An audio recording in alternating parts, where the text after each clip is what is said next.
With our Indian summer coming to an end and autumn finally settling in, we're desperate to get our top floor finished. Simon's been doing what he can to keep things moving up there, such as reinforcing and sealing the lift shaft before the roof starts. This was a job that was supposed to be done by someone else. We know that approval for our plans for the roof are coming. It's just stuck on someone's pile of work somewhere at the town hall, which is bloody typical of Belgium. So we continue to wait and hope that the weather holds off in the meantime.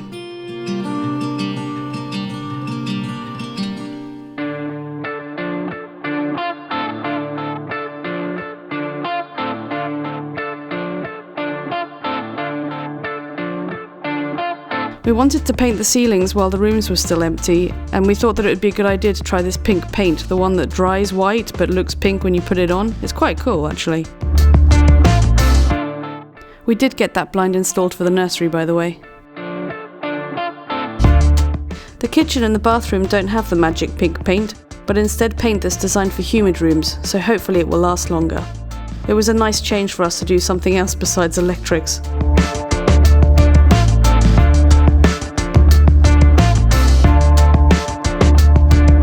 The bathroom might be one of the first finished rooms. The floor tiles had to be installed pretty quickly so that we could plumb the bath. Our plumber wasn't available on short notice, and Simon wanted to install the water leak detector thing, so he ended up installing the whole bath one evening so the tiler could continue. The builders have been pretty confused by our bath.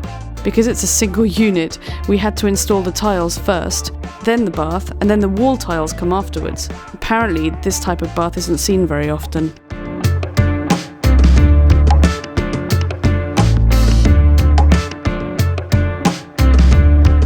One of our builders, Adam, had spent about 2 weeks on his own installing the tiles. We feel a bit sorry for him as it can't be very motivating working alone for so long, and the tiles are really heavy. Another evening, Simon and I installed the range hood to get it off the floor, as the kitchen and nursery were next to get some pampering. We've installed oak flooring throughout the entire first floor. We hope to match the varnish of the wooden staircase once it's finished for a seamless look. It looks great. Meanwhile, in the bathroom, it's nearly done. With the grouting and the trims in, we think it's quite a good look. There's just a few bits to finish later on as we ran out of tiles.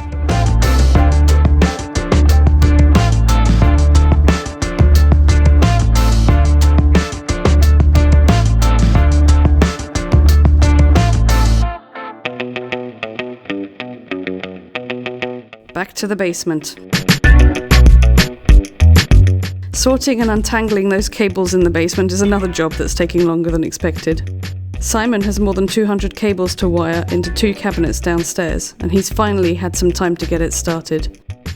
Mammoth task.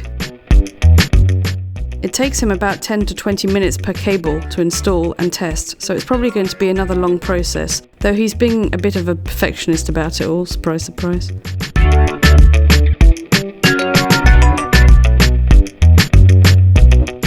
Each of these cables represents a light, or a set of power sockets in the house, a switch, or a sensor, and everything will be computer controlled from these 2 cabinets. Keeping everything organised and labelled is important for the poor electrician who's going to come in after Simon. Except I think the electrician will never have seen anything so neat and tidy in his life.